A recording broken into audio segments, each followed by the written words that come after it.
Good evening mga ka-Indayens! Alam niyo po ba na pati ang ating pagla-live ay nasisilip na rin ni Mets o ng AI, ng FB. Mga hindi po natin dapat gawin ay ang discussion of self-harm o suicide, eating disorders o medyo sensitibo, lalo na po yung mga niche ang pagmumukbang, depiction of violence, so alamin po natin kung anong ibig sabihin yan, at promotion po ng mga regular products.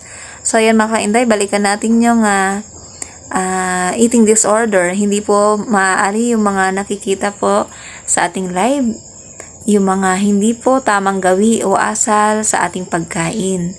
At yung damit po natin ay hindi dapat mahalay sapagkat po yan po ay against din po sa community standard.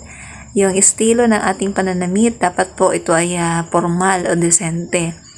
At kung tayo po ay magmukbang, desente rin po yung para ng pagkain natin, kahit man po gaano kasarap ang ating kinakain.